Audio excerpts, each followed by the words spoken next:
Film School Slacker contains adult language and themes. Listener discretion is advised.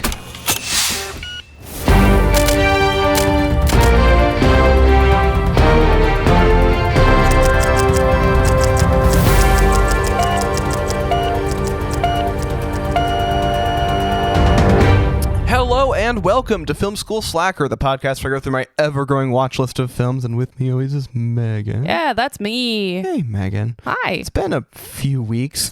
Been a while. We are busy, it turns out, but Summer. Yeah, but we still love you, and we want to keep making the show. We just, had life to attend to. I got a job. Yeah. So yeah, Exactly. That's good. So we're thriving over here. Income. Yeah. We do love income around here. Is it a bad time to plug the Patreon? We love income. Give us yours. Give us yours so we can pay our hosting costs. Yeah, it's right. fine. Whatever. Anyway, so what movie are we watching today, Megan? Right. We are watching The Birdcage from 1996. Wait. Haven't we both seen We've this? both seen this movie. Like a lot. That's because Yes. this is our Pride episode. It sure people. is. We're doing a Pride episode. We're doing a Pride episode coming out on the last day of June. Look. Getting it in just under the wire. Hey, you know Welcome. This is also what is this, college? ADHD Pride Month. Yeah, right. Getting it in right under the wire. It's our send off to Pride Month. Yes. This is a favorite of ours. It actually might be on my top 5 on the I think it bio. is, but yeah, it's definitely a favorite. And yeah, from 1996, rated R, 1 hour 57 minutes long, starring Robin Williams, Nathan Lane, Gene Hackman, Diane Wiest, Dan Futterman, Callista Flockhart, Hank Azaria, and Christine Baranski, among others. So many. What a cast. Fantastic names. Directed by Mike Nichols. Written by Elaine May. And all of the other ones have credits for earlier screenplay, which includes Jean Poiret, who wrote the play La Cage aux Folles. Yeah. Francis Weber, Eduard Molinaro, and Marcelo Danon.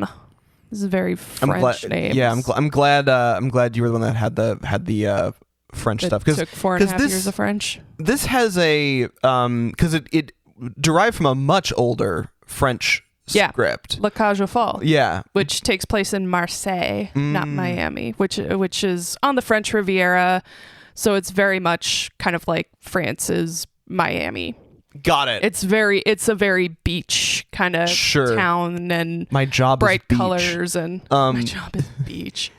That makes sense. Yeah, I think it's an interesting, and at some point I should really, because every now and then the show is done somewhere in town. I actually took my grandma to see the musical version when it came through town. Oh, nice. A long time ago when it was at the State Theater. Okay. And that was a really fun. I mean, it's a play, and then it was turned into a musical. Okay.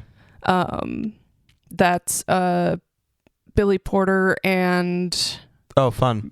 Wayne Brady are actually fun. doing on Broadway, off Broadway, somewhere in New York.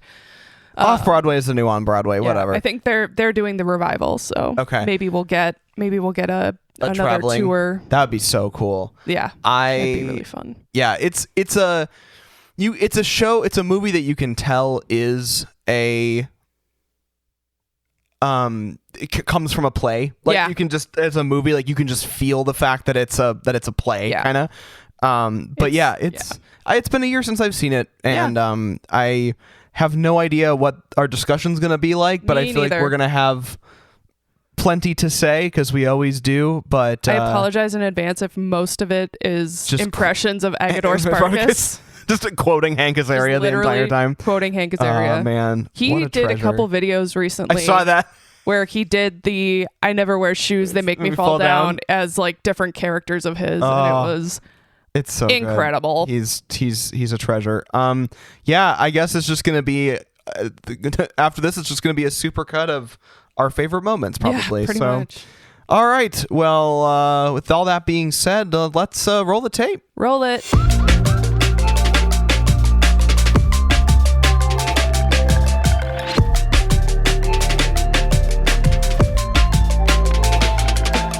So, like, is Barbara the bad guy? This was based on a hot take that we kind of came to like during our umpteenth watch through of this movie. Because holy shit. Yeah. Like, just lying constantly. Literally every sentence of hers is pretty much a lie.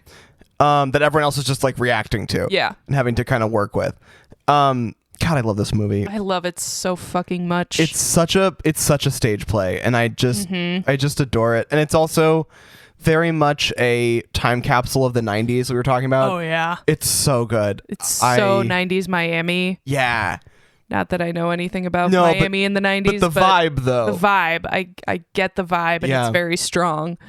Like that bus stop that they end up at is just like that mid-century modern revival, bright colored Miami. Yeah. There's a name for that style, like specifically in like Miami, and I don't remember what it's called now. It's like kind of deco adjacent, but it's like what's that style called? Are you gonna Google it or I am absolutely gonna Google it. Let's see. Art Deco and Streamline Modern. Oh, yeah, Streamline Modern. Yeah, that's I think what we're thinking of. Yeah. Because it's so weird. It's like such a uniquely... So specific. Yeah. Like, Like, if you watch... fuck. What is it? Ace Ventura Pet Detective? No, it's There's Something About Mary. Okay. Also takes place in Miami. Okay. Also, Ace Ventura Pet Detective takes place in Miami as well. Sure.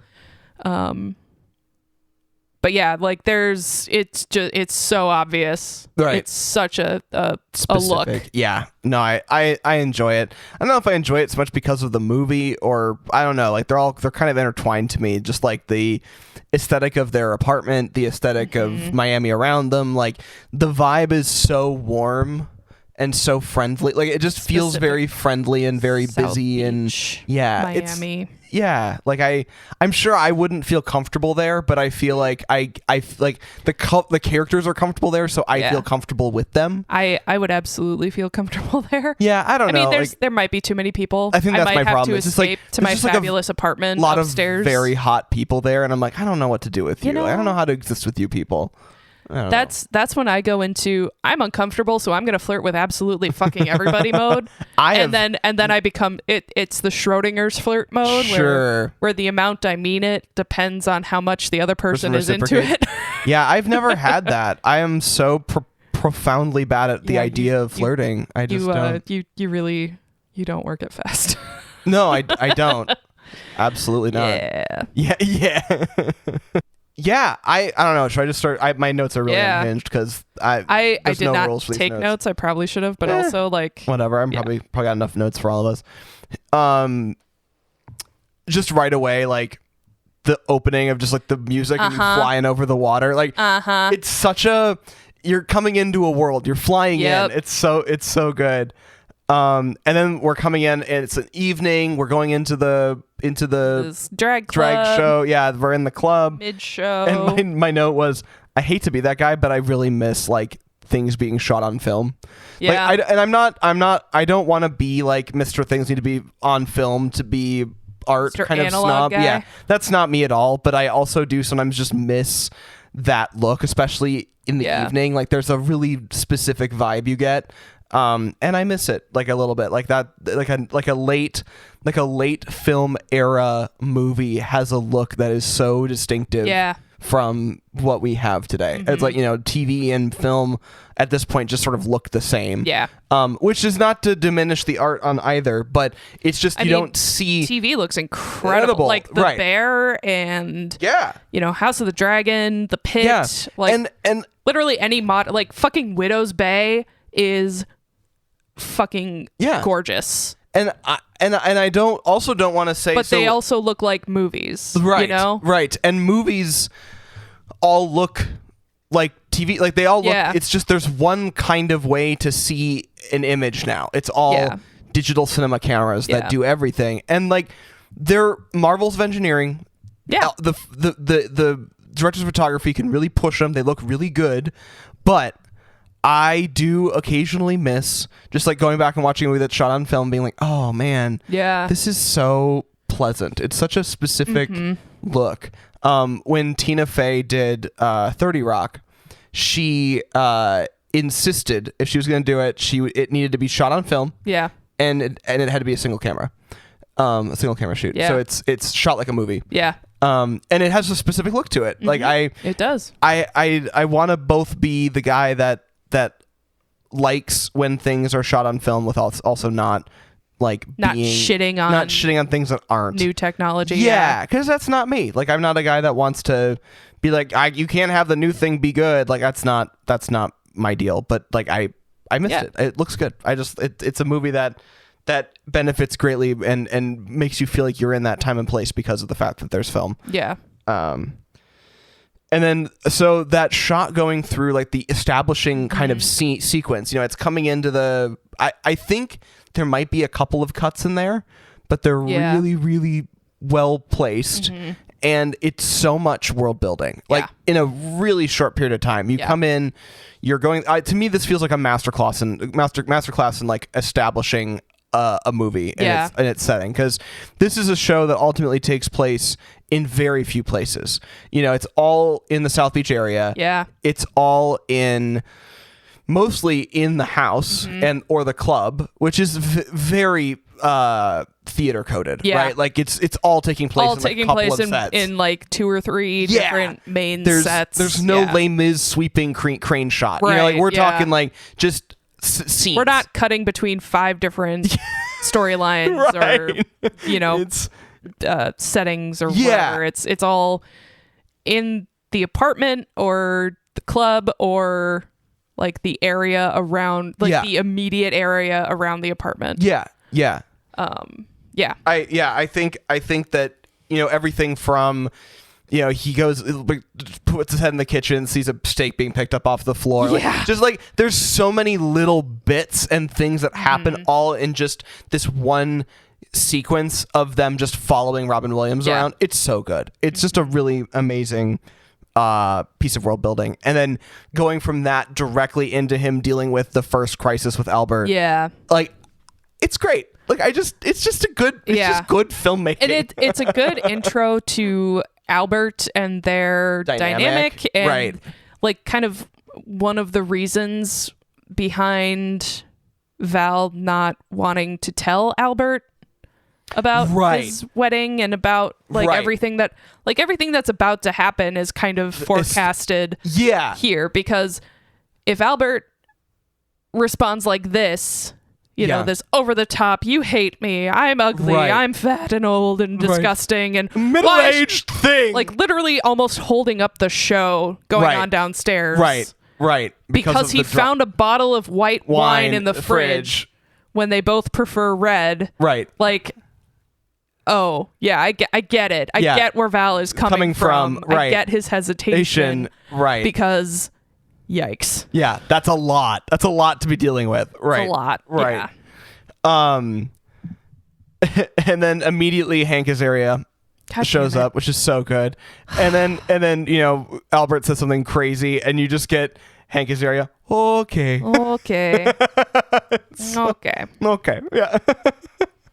I'm trying, but he's so crazy. So many of these are just going to be freaking Agador quotes. I'm trying, but he's so crazy. He's so crazy. You've got immediately Agador becomes an absolutely incredible character. Oh yeah, right from the beginning, really heartfelt. He can handle the crazy that Albert is putting out, and do it with like pretty like just a straight face. He just deals with it. He's just like, yep, okay, you can have your little temper tantrum. I'll just be here. I know, baby. It'll pass. Darling. Yeah. Have your Purine tablets. Have your Purine tablets. That's a great bit too. That is such a great bit. The N. It's just an aspirin with the A and the S scraped off. You're genius. I know. I know, darling. Tannins? Just like lying. Just there's so many. Yeah. Just the drama, and like their drama being another like little thing that like sets the tone for the sequence is And I think it's a great piece of acting from Robin Williams' part. Not shocking, but like he does the fat and hideous and mouths it along with Albert saying it. That's so good. Like they've had this argument, or he's had this breakdown, right, 100 times before. Right. And so like every couple months, this is the thing that happens. It's just and I feel like, and his like exasperated, just like, this is gonna happen. This is past. And then at the beginning, you're sort of like, I don't really understand why you put up with this. You know, like at the very beginning, like you're kind of like, this is your introduction to Albert, which is a lot. Yeah. But then as time goes on, you like everything starts to shift a little bit. Yeah. Okay. The couple celebrating their anniversary in the club are super dead now. Yeah. Which is dark, but here we are. This is what we do in our screenings. This is a mixture of Hank Azaria quotes, things we said during the screening, and actual thoughts. Yeah. All together. Love it. Meghan, am I the only one attracted to Hank Azaria's legs? I just honestly just Hank Azaria in general in this movie. I can't get enough. He's so good at it. He's a good actor. And you've pointed it out to me before, and now every time I notice it, I can't help but kind of hate myself. I'm attracted to the Rizz. You have always been attracted to the Rizz. Always been attracted to the Rizz. Yeah. The Rizzler. Charismatic. Yep. Kind of over the top. Yep. Kind of maybe a little bit outcasty kind of guy. Yeah. You know, you're what's his name from Pretty in Pink? Fuck. Ducky. Yeah. Like your Ducky. Why can't I think of the actor's name?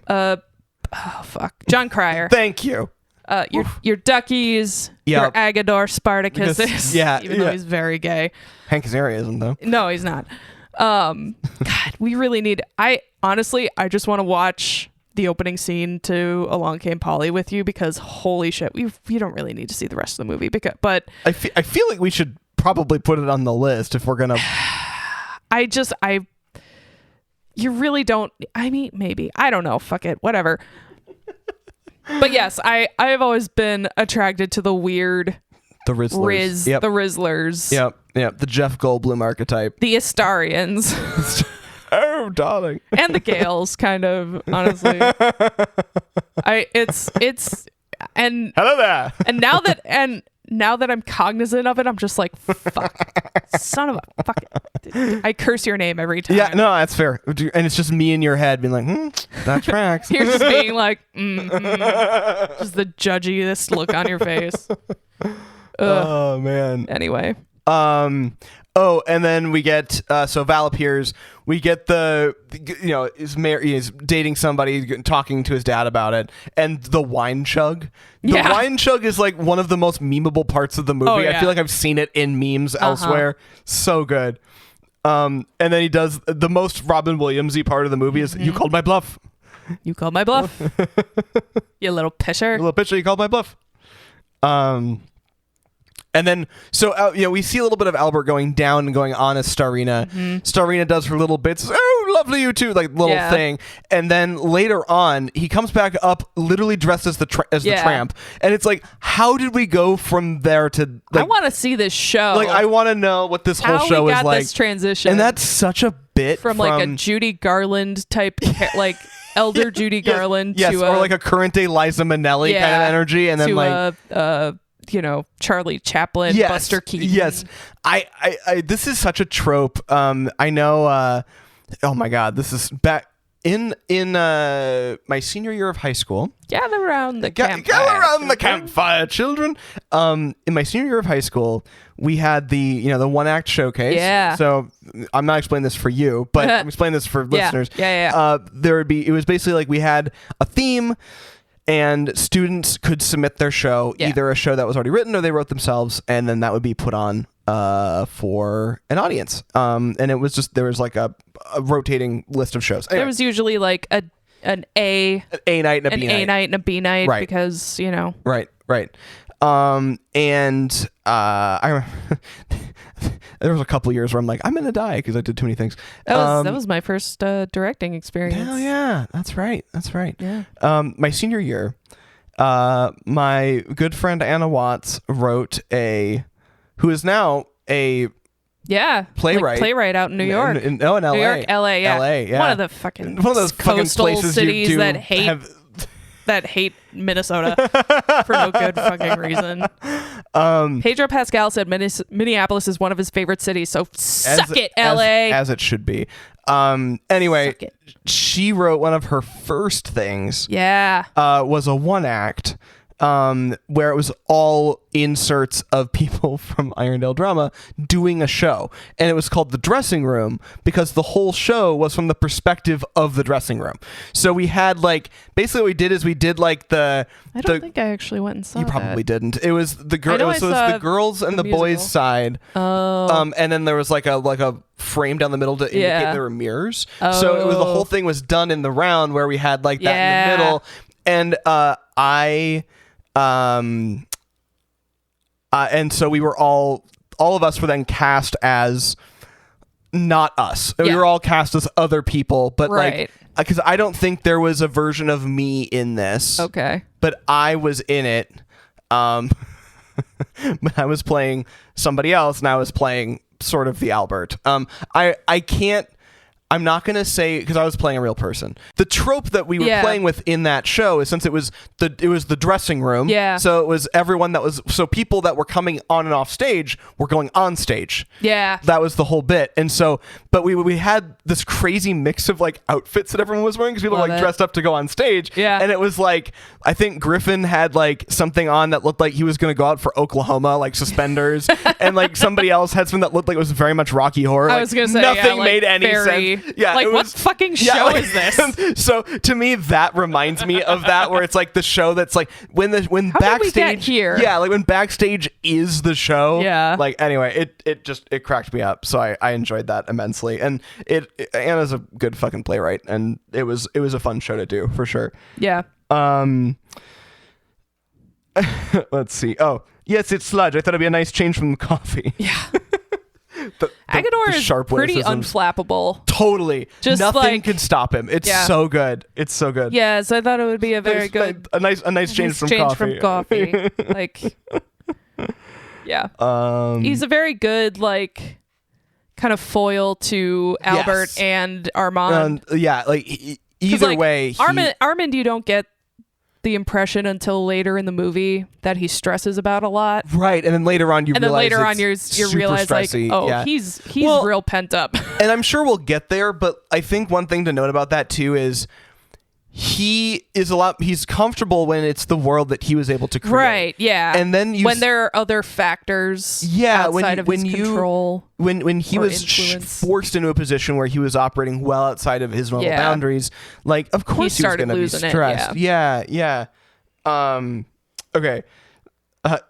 Interesting note that I pulled from Albert. You won't share your son with me.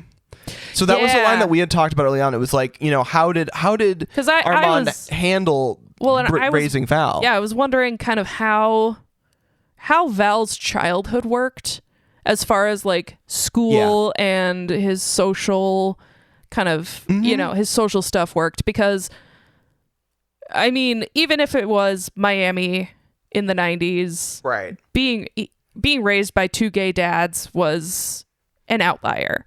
Totally. And even if Val was totally cool with it, he, maybe probably didn't say anything to his teachers or to his classmates, because kids are cruel. Kids are cruel, right? Kids especially kids with cruel in the parents. 90s. Yeah. And so I'm how did parent-teacher conferences work? Was it just, and we kind of decided that Armand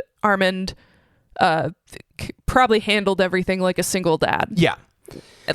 Anything outside of the home right, was probably handled just by Armand. And Val probably knew very early on that was how it worked. Yeah. But then everything inside the home, it was two parents. It was a two-parent. It was very much Albert is my mother and is the mother figure. The mother figure, right. Because Albert's the one with the scrapbook. He's the one clutching the baby shoes and sobbing when he finds out that Val is getting married. He's like, this is my baby. He's getting married. married. I can't believe time flies. And that note to that line to Armand is you never wanted to share your son with me. I think the unspoken word there is publicly. Right. Because Albert is very and Val, they are very comfortable together. Yes. Like they are very affectionate and loving inside this fabulous apartment. Right. And you definitely get the sense that Armand has definitely created a lot to build a world that's a safe space for the people he cares about, which Albert's one of those. And I feel like, exactly. It's honestly a really interesting character dynamic to look at that, especially looking at it at the time. Like, looking at Val is 20, right? And so he was born in the 70s. Yeah. He was probably born in 1977. His childhood was the AIDS crisis. Yeah. And Albert and Armand, they were adults in the AIDS crisis. They even mentioned kind of side mentioned that Val had been tested. Yeah. And so had what's her face? Yeah, Barbara. Yeah. And I think one time later in the movie, Albert as Mother Coleman mentions AIDS.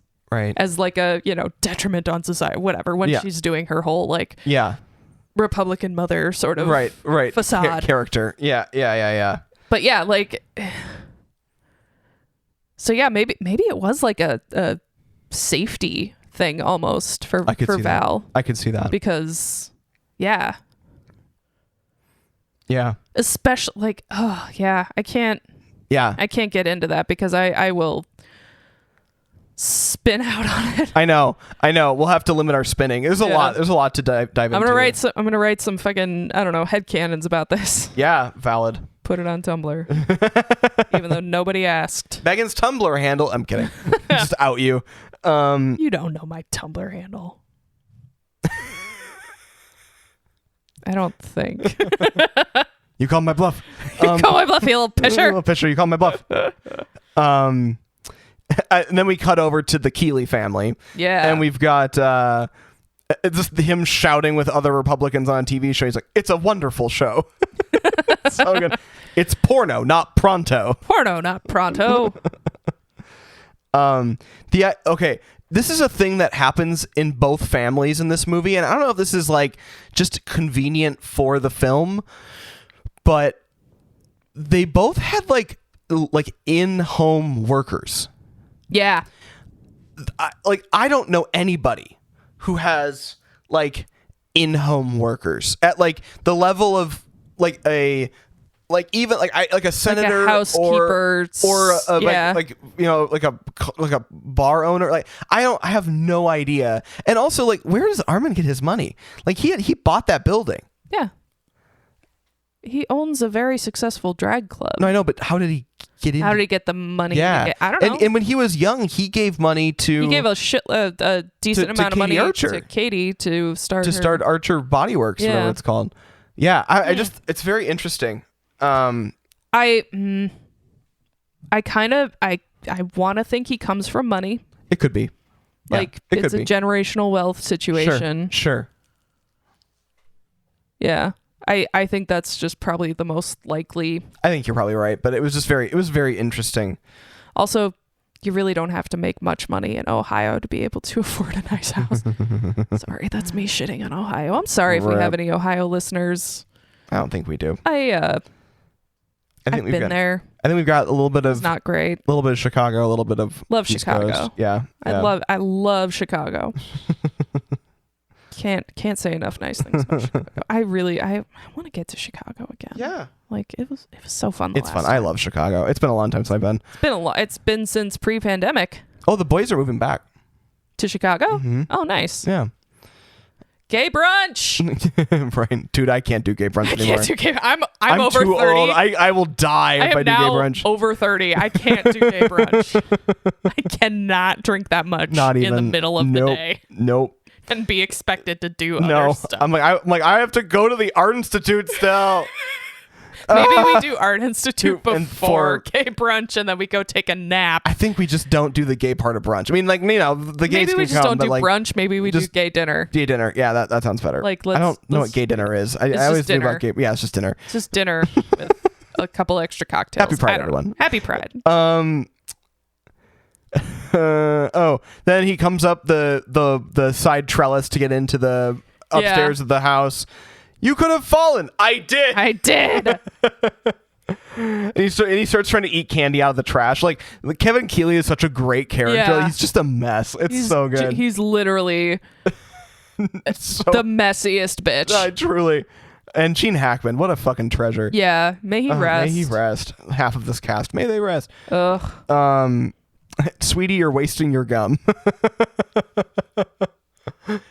Gum helps me think. Sweetie, you're wasting your gum. Sweetie, you're wasting your gum. This may be a drag show, but it should be at least a good drag show. Right? Fussy, Martha Graham, Martha Graham, Twyla, and Madonna. Such a good. It's such a good bit. Such a great bit. I love a restrained Robin Williams character. Like, he just does such a, like, this is one of his, like, most in-depth, warmest, diversely dynamic characters he did. It's my favorite. I can't say enough about Robin Williams. I know. He was an absolute goddamn treasure. And total treasure.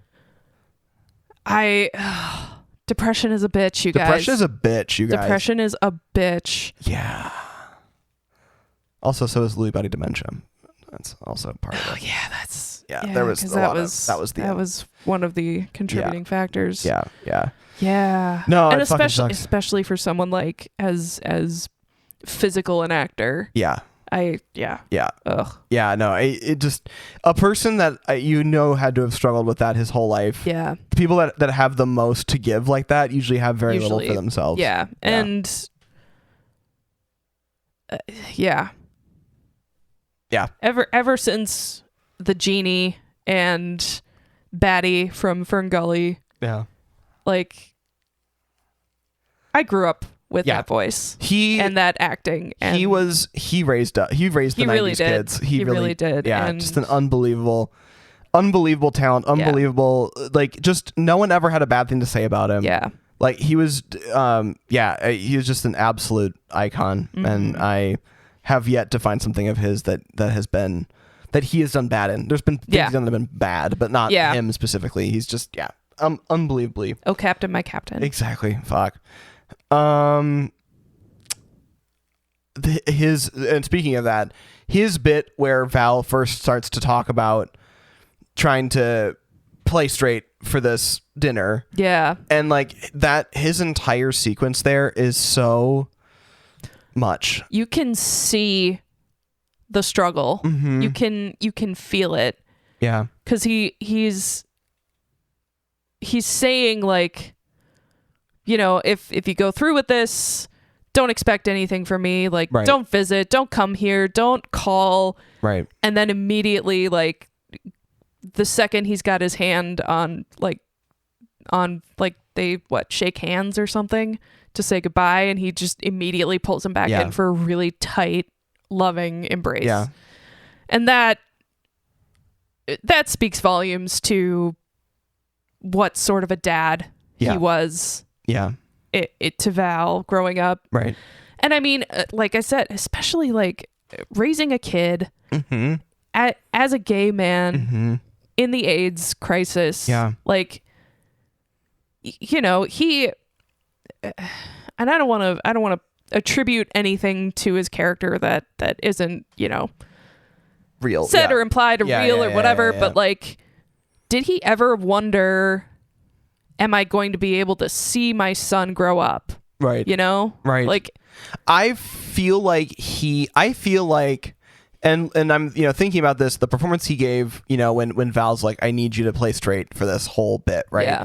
And knowing that, like, this is probably the most it's definitely the most he's ever asked of his dad. Oh yeah. And I think that Armand has literally created a space for Val and Albert to not have to deal with the world. Yeah. To not have to deal with the realities of the world. Yeah. And I think that's where he panicked with Val wanting to bring home a girl, right? That was, I think, that's his anxiety. Yeah. He's created a world where he gets to control it. This is my space. Yeah. This is my life. building. This is the life I have. On this street, in this neighborhood for this specific reason. And these are my rules. These are my people. Yeah.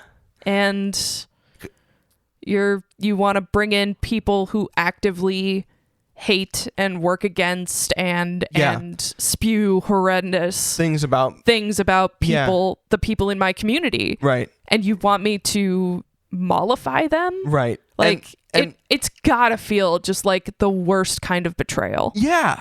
Yeah, exactly. Like, and Val treats it like it's, I've only ever wanted one, it's like he thinks about this in a world of like, life wasn't easy for me, because I had a gay dad, right? I think that's kind of the implication. And I feel like I see that. Like, and I think that, and Armand doesn't want to, and of course Armand would never fight back on that, right? In like a do you not realize that the amount of things I had to do to protect you from this shit? Like, I did so much to protect you and also to protect Albert, and neither of these two people really see it. Like they never really see what he's had to go through. I think that he is the one that has had to deal with the real world the most. I think. I mean, then this is, again, we're attributing things that we don't have any, but that just feels like the energy. Yeah, I don't know. It's very interesting. I mean, God, now that I reactivated my writer brain, I can't fucking turn it off. That's how it works. And I'm like, oh, what if Albert's dad, maybe Albert does, or not Albert, maybe Armand does come from generational wealth, right? But maybe doesn't have access to it. Doesn't have access. Maybe his dad paid him off. Oh, like, take the money, get out of my life. Take the money, get out of my life, because you're gay, right?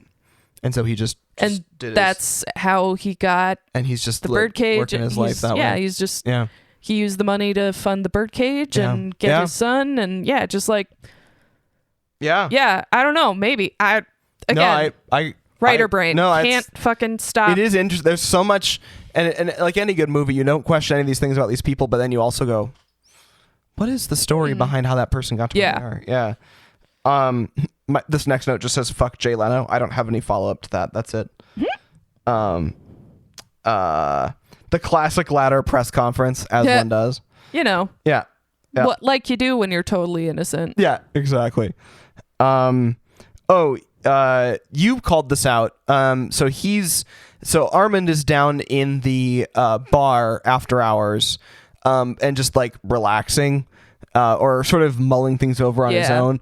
And you pointed out that he switched to white wine. Yeah. And interesting. I saw that because this is, I think it was a visual clue to the viewer that Armand is going to change for, quote unquote change for Val. Right. Because at the beginning of the movie, the whole trigger to Albert's, emotional breakdown was the bottle of white wine in the fridge when they both drink red. Right. So maybe, maybe he likes white wine and just never has it because Albert doesn't like it. Maybe he is drinking this white wine, like I said, it was available. It was open already. Yeah. But like they downed that bottle, like that one bottle. They downed that. That's long gone. But like I saw it as a cue that he's kind of like that's the director visually telling us that he's choosing to go with Val. Yeah, I think you're right. To go with Val's plan. Yep. I think even though right. it is a stupid plan. Terrible plan. Stupid plan. Awful.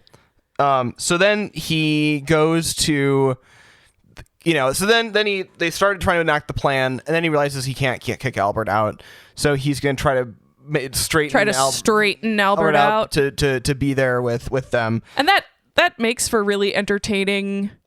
It's a very funny sequence of scenes. 100%. Yeah. It's like, put your pinky down. A little dark. Yeah, it's a little dark. It's great comedy between Robin Williams and Nathan Lane. It's phenomenal. So there's a couple of lines. The old lady in the cafe needs a bigger billing. She was hilarious. She was little their big glasses. Yeah. Just, looking. It was great. She's just out to lunch. Totally. Just watching all of this go down. And just so good. What's this gay man doing walking back and forth like John Wayne? I do love that. This is the first time I've ever parsed that line about John Wayne properly, because previously I thought he was kind of being rude to Albert. Yeah. But now that I listened to it again, he's just like, no, that's exactly right. I just didn't think about how John Wayne walks. Think about how John Wayne walks. Huh. Yeah. Huh. No, that was perfect. I just didn't know John Wayne walked like that. Just like a little. Learned something new today. Yeah. How about them dolphins? How about them dolphins? How do you think I should feel? Betrayed? Bewildered? Belovely? Anyway. There are no straight maids in South Beach. Yeah, I believe it. Never been to South Beach, but I believe it. Yeah. And then they have to go get the mother. So my next note just says, Christine motherfucking Baranski. Yeah. Good for her. Good for her. She's just looked the same for the last 30 years. Yeah. It's crazy and land. Honestly, I think Katie Arch is another really interesting character. Like, she bribed her way into having sex with a gay man and conceived a baby and then gave that gay man the baby. Apparently has no emotional attachment. No, I'm a little confused. So I'm confused about the sequence of events there because he wanted the baby. Yeah.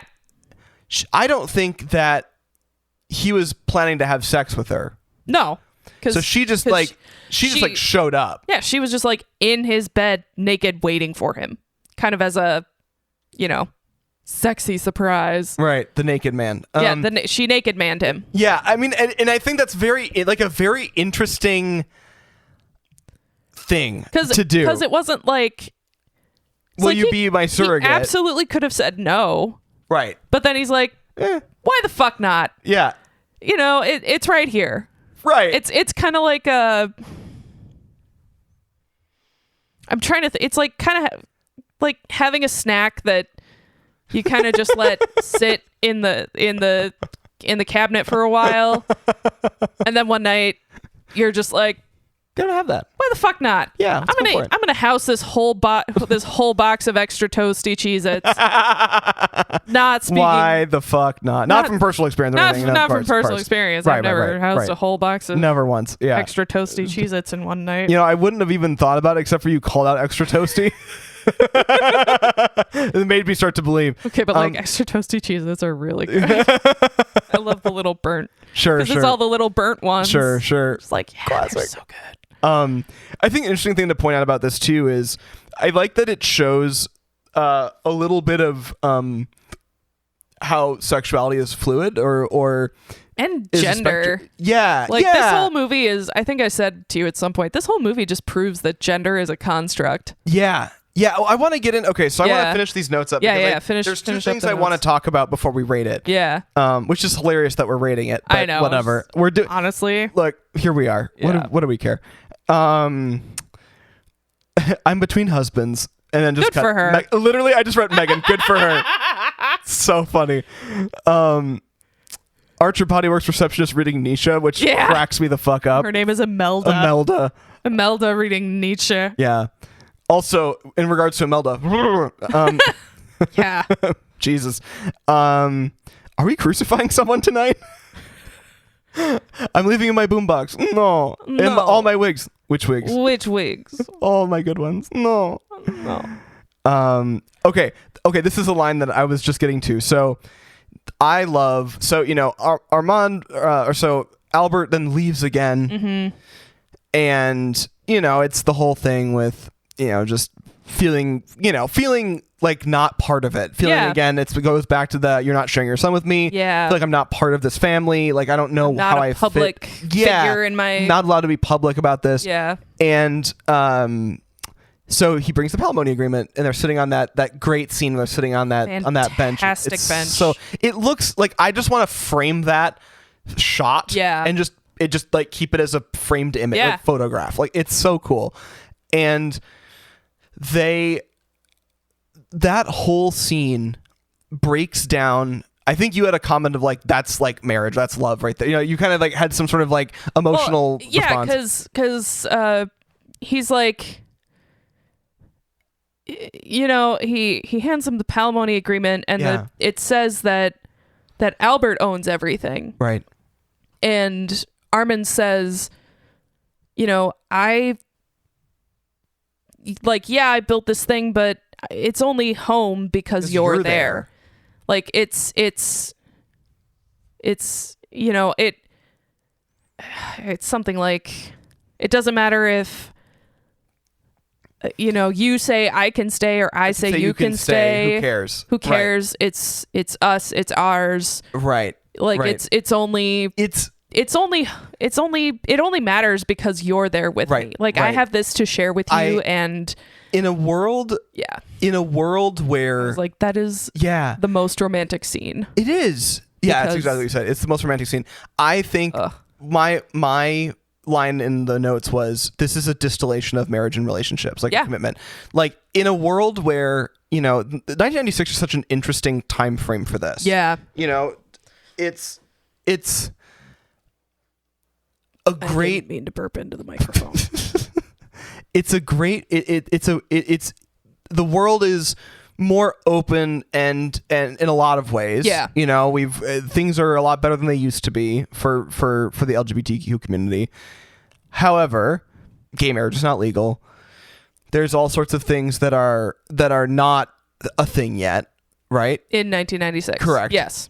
And I think that this scene is fascinating because you have to invent what how do you legally bind yourself? How do you do that commitment in a non-traditional way? In a way world where you're not allowed to get like a typical marriage doesn't exist just for you, for your relationship, right? And I can't speak onto like if this was like a civil union situation. I get the sense that they had probably no legal connection. They had no legal connection, but like the palimony was as close to marriage as they could get at the time. Right. And it was written in such a way where it spelled out and defined obviously legally how they were connected now, and how to divide up assets should something ever happen. Yeah, in a very standard, in a way that marriage would work. Yeah. Like he basically in a different legal way defined the same thing. Yeah. Right. But the other thing too is it distilled down the nature of like what in like the idea of what I imagine marriage meaning. You know what I mean? Like from like a core level, it's that sense of like he just calls it right out. Like, who cares whose it is? Yeah. We've already entangled our lives so much that this is like, why are we having this conversation? Why are we in this world where you're perpetually convinced I'm just gonna leave you? Yeah. Like and I could understand in a world where you don't have that like kind of binding commitment that's easily defined in society for you, that Albert would feel incredibly insecure about that. Armand is successful and wealthy, a landowner, owns a successful business, and Albert feels like his like assets are drying up. Well, and I bet that he also feels that, you know, his portion, quote unquote, of the assets is like what he brings to the table is way less than what Armin brings to the, like Armin runs the business. Yeah. You know, Starina is the star of the show, but you know, showbiz kid can kick you in the ass, and maybe he's going to be out of a job, out of a home that he right. spent the last 20 years building. Right. He helped Armand raise his fucking kid. Right. Like, right. And yet he feels like because of the nature of the world, he doesn't feel like he's ever been connected to any of it. Yeah. It's just like, and I hadn't really like thought it out as well until now about like that. Yeah. But the more I think about it, like that is such a powerful scene where it's just like a stop thinking about this in the like that I'm going to leave at a moment's notice. Right. Like I understand like it's a like I'm here with you. We've done this ride together. Like your fear is you know, your fear is valid. But I'm not going to leave because you know, I love you. Right. And exactly. I want to share all this with you. Like, right. You know, it's choosing to choosing to opt into all of the each things. Other. Yeah.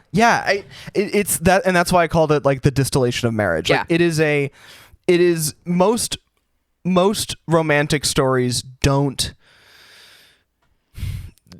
spell that out. Yeah. Because the shorthand of marriage is available to them. You just say marriage or you say together. Like it's part of it. But like I just get that sense that was always like that definition wasn't well placed for them. And I just thought it was a very interesting exercise in explicitly defining something that I feel like there was insecurity about. It was very interesting. I never wear shoes because they make me fall down. I like its severity. I never wear shoes because they make me fall down. It's a real monastery. It literally just looks like the saying, where there's sand. Where there's sand. What's the second part of that saying? Yeah. There's Jews? Jews or is that the second part of the saying? Like what what? What's Oh man, it's so funny. It's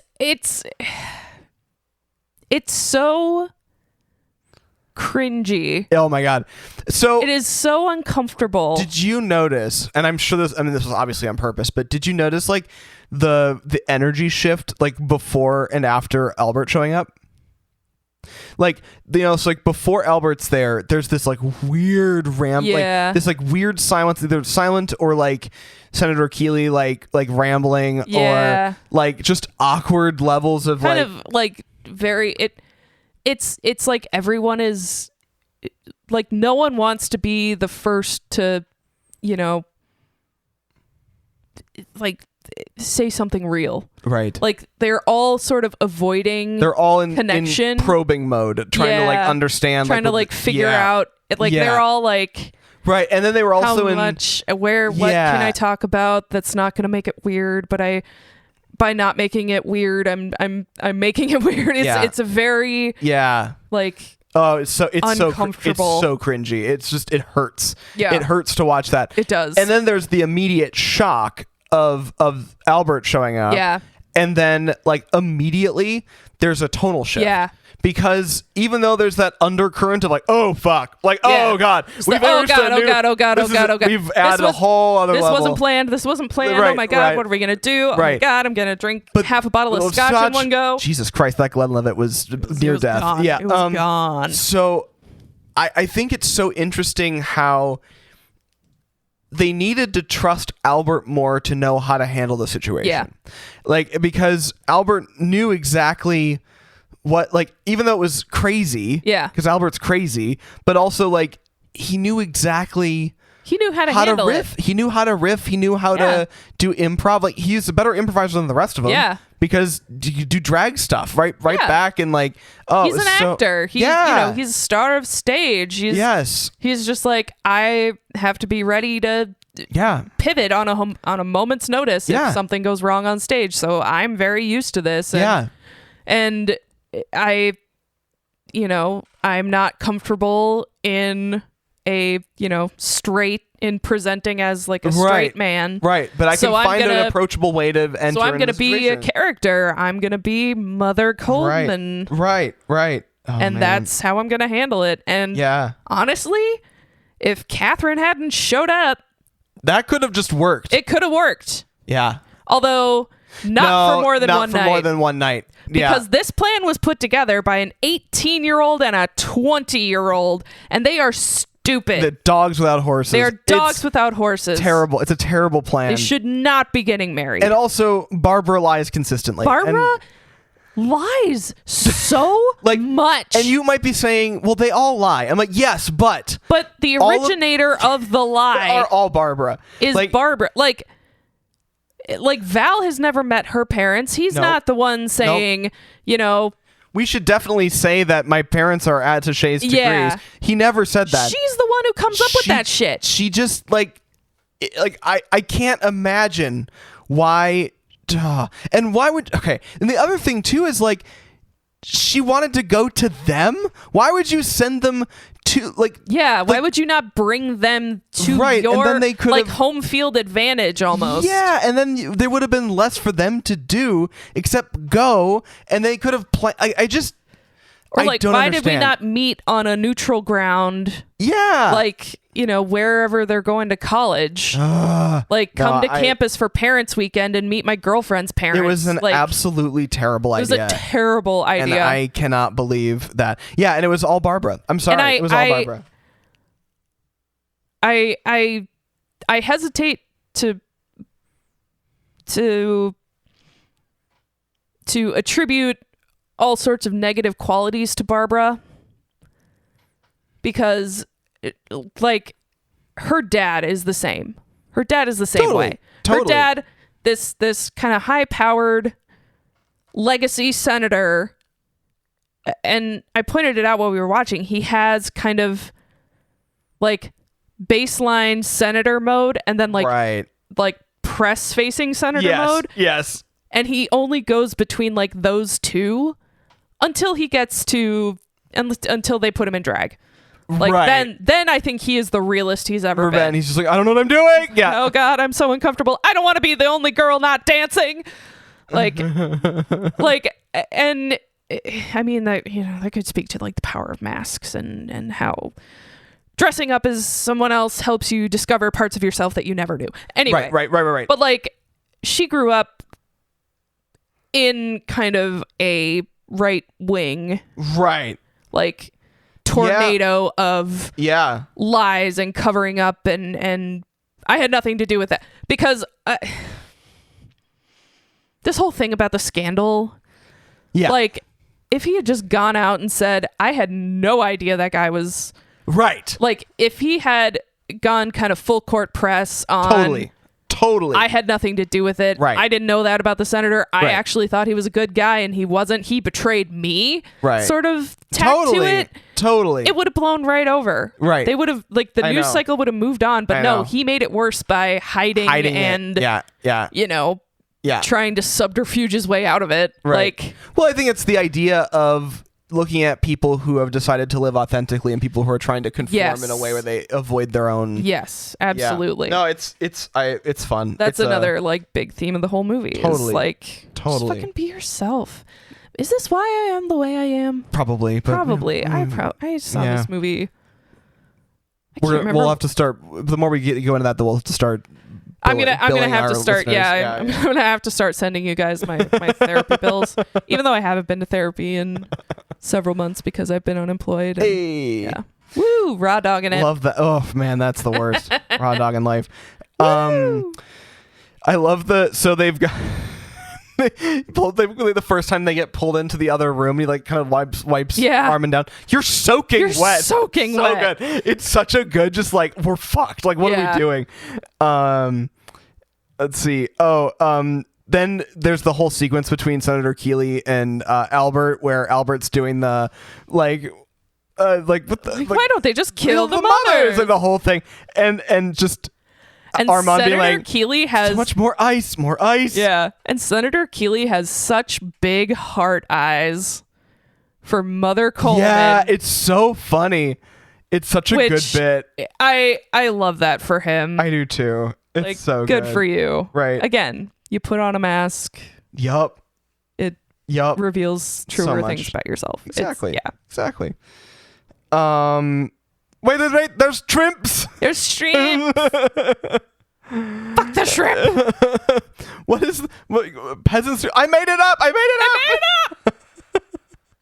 Just it's a stool. Armand just hitting his head on the fridge repeatedly. That didn't just make an entree. I don't. He's just like, I just want to become one with this fridge and disappear forever. Seafood chowder. Is that an egg? It's a huevo. It's a huevo. Chickens are very big in Guatemala. Oh my God. Jesus Christ. Living in a lonely world. I don't remember why we had that. Because small town girl. She was a small town girl. That's right. He was telling that beige savage what to do. Just some of these lines are like rough, like so rough. Like I understand it was the 90s, but even for the 90s, well, and I'm sure it was. I mean, I'm sure it was supposed to be bad because like he's missing the point. Yeah. Like he was like trying to be like, you know, and he's so bossy, and then he like immediately like undermines his entire point by accusing Agador of to calling him something horrible. Yeah, it's just classic. Mm-hmm. I love that they're just like, while the rest of the family like walks away, and just the Keeleys are in the like sitting room just eating nuts. Yeah, because the dinner was so bad. Such a good detail or something. Just like they're both housing nuts. They wouldn't have had to have done that bit, but I'm glad they did. I know. Such a good detail. It's a really good detail. Kevin, this is a man. He just doesn't. He's just not registering. He's literally just like completely dissociated. So funny.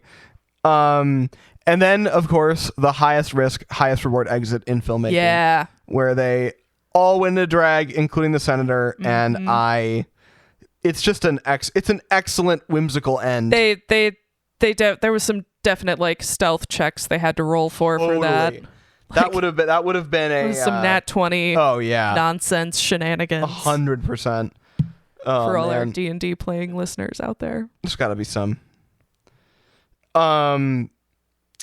Okay, should we rate this thing? Yeah.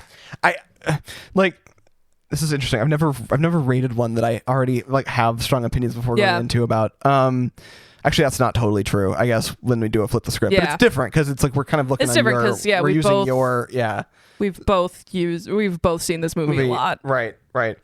And we really didn't know if we would have a lot to talk about, but we did. We have a lot to talk about with this movie.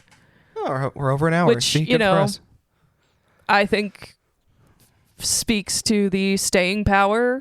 It's one of those movies where you watch it and you discover something new every single time. Absolutely. Yeah. It's dense. It's dense very movie. Dense. Like that thing with the nuts. I didn't put that together before. Right? I didn't even think about it. They just like they were hungry. Yeah. It's so good. They were just hungry. It's just a good movie. Okay.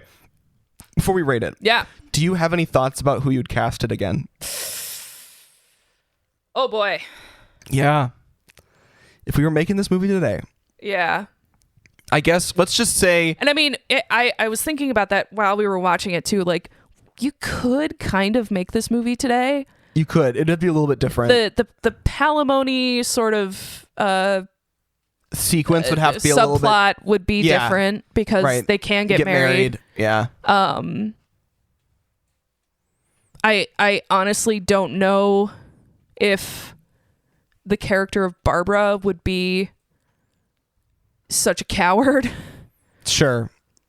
Because I think that's what her whole constant lying boils down to, is she's just really she's 18, you know, she grew up in this right-wing kind of conservative home that, I mean, yeah, she was probably raised by a nanny and totally.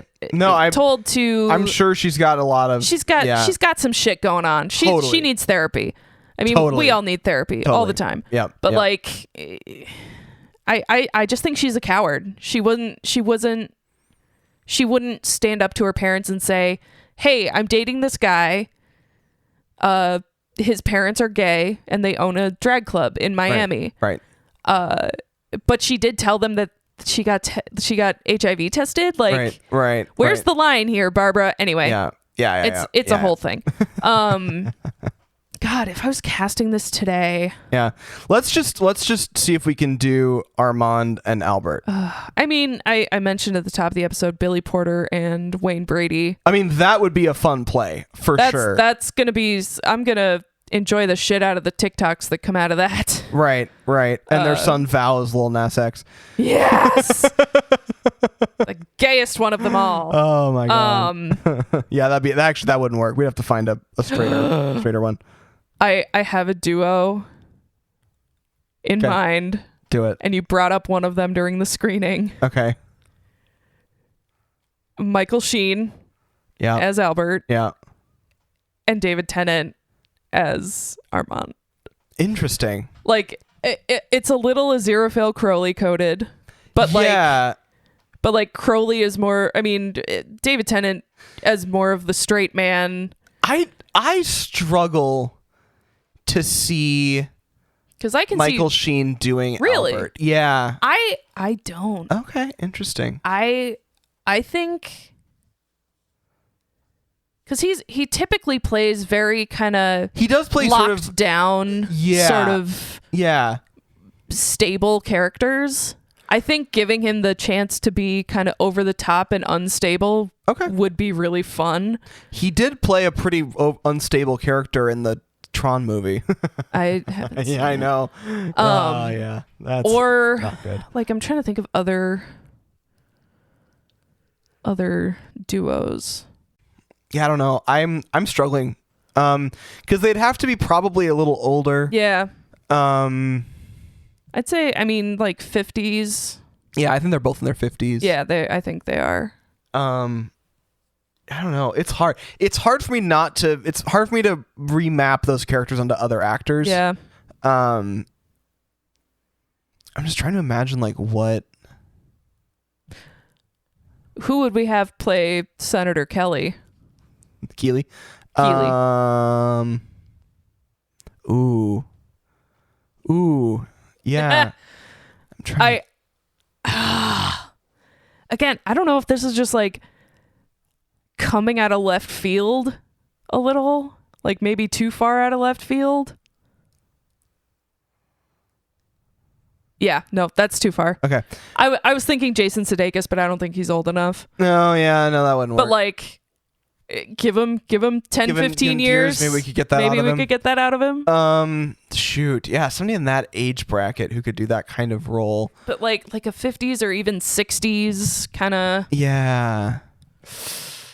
Yeah, like an actor in their 60s today. Hold on. If Alec Baldwin wasn't canceled. Yeah.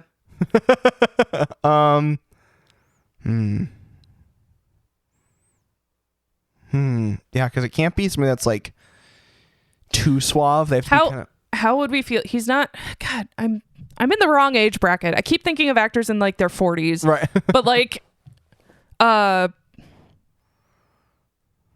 fucking Jason Segel as one of. Oh, either Armand or Albert. As Albert or Armand. I could see that working. Yeah, honestly, for either of them. Yeah, that could work. And Neil Patrick Harris is the other. Jesus Christ. God, yeah, Senator Keeley. Liam Neeson as Senator Keeley. As doing an American accent. Very particular set of skills. Yeah. As Senator Keeley. Keeley. Why do I keep saying Kelly? It's okay. I don't know. Yeah, okay. That could work.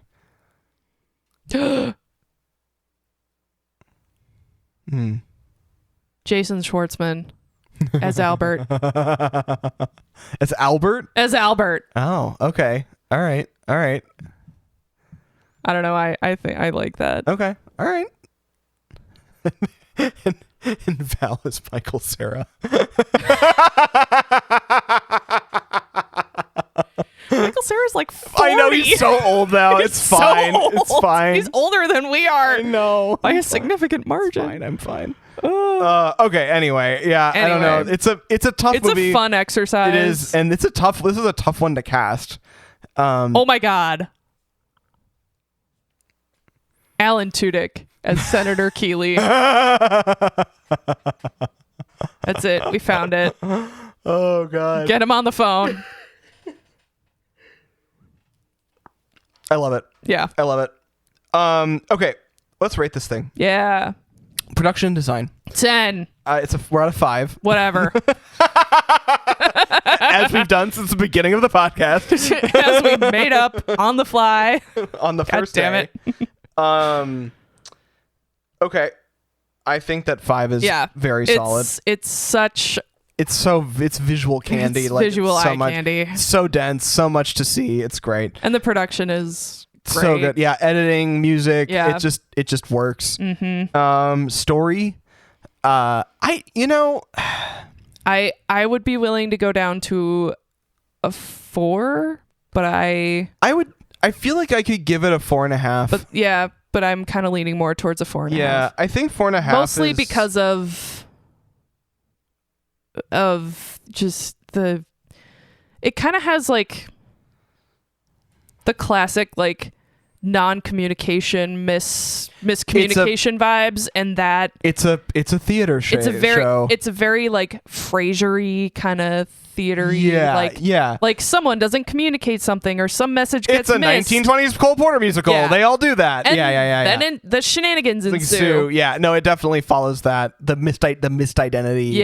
Plot point. Which again, I don't hate. But it's I've not a bug, seen it's a lot feature. of it. Yeah. No, I know. This one is probably the exception. Totally. Because I think it works well. If you watch, when you're unemployed, if you watch 5 seasons of Frasier in a row, I didn't know you were that low. You get really sick of that plot line very quickly, and that is most of that show. Okay. I adore Frasier. It's a very fun show, but there's only so much of it at once that I can take. Right. That's valid. Tossed salads and scrambled eggs. Also, I just love Seattle, so. Fair enough. The needle doesn't exist. Okay, Amanda. Performances, I think this is a 5. It's a 5. It's a 5. Because they're all phenomenal. They're all phenomenal. There's no weak parts. There's no and you can tell that they must have had so much fun on it. Had to have been a delight.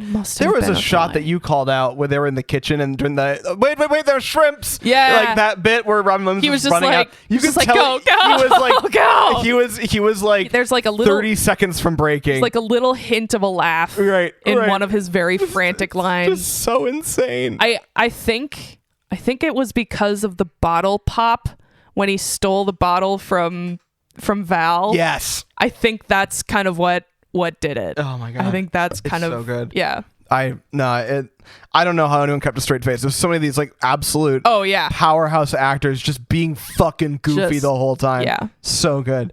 Cultural impact. Yeah, I know. I wasn't conscious. Me really. neither. I was a little bit, but not. Yeah. I was like 3.5, 4 years old when this came out. Right, and I was 2.5. So, but like I saw it as kind of a mid to older teen. Yeah. And I mean, if I hadn't been convinced by that point to be as unapologetically myself as I am, as I think I am, I think this movie would have definitely had an impact. I mean, it definitely had an impact.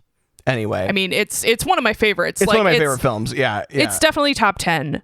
I watch it a lot.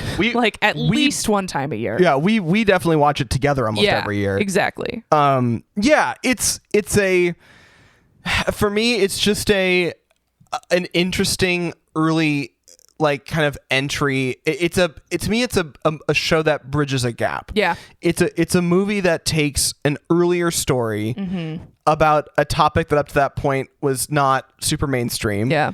And then it made a very mainstream accessible movie out of it with really great actors, with really good writing and production, and modernized it, brought it into a contemporary era. I think this was Nathan Lane's kind of breakout role. Okay. I think. Okay. Well, in film, probably. Yeah, it might have actually been Lion King. I was gonna say it was probably Lion King, which I believe was 95. But he was in, or maybe he was 96. doing theater stuff. Oh yeah, he was a big theater guy all the way up, until the mid 90s, and he wasn't out at this point. Right. He didn't come out until after this movie. And I think I've sent you, or you've seen the clip of, I think they were on the Oprah show together, him and Robin Williams, and Oprah like kind of asked Nathan Lane and Robin Williams point blank, like, are you gay? Mm-hmm. And Robin Williams just swooped right in and locked it down and was like, kind of played it off as like a funny, like, kind of did a little accent, you know. And you can kind of see in that clip, like, not the panic, but kind of the edge in Nathan Lane's kind of vibe, because he, you know, he wasn't out at that point, and in the 90s, being out wasn't as nearly as common. As common as it is today. Right. Yeah. So I'd be willing to give it a 4. I think that's probably fair. Because again, it the staying power too. Yeah. Of this movie. Yeah. Is just. I love it. Yeah. Okay. That gives us a 4.6. And let's see. 4.6 is the big one. Okay. Oh, God damn it. Yeah. If we want to bump anything around, we can. Isn't Da Vinci Code in 4.6? Let's move that down to like a 3. It's not in 4.6. It's below that. Thank God. Yeah. Okay. So the Birdcage, Big Hero 6, The Dump It Movie, My Big Fat Greek Wedding, Silence of the Lambs, X2, Addams Family Values, and Wolf of Wall Street. Addams Family Values also has Nathan Lane. Or no, is that Addams Family? Where is he in Addams Family? He's the cop at the precinct. Oh yeah, that's right. Yeah, that's Addams Family Values, because they go to the precinct to be like, there's a woman and she's bewitched my brother with sex and love and yeah, Nathan Lane's the cop that's like, really? Yeah. Yeah,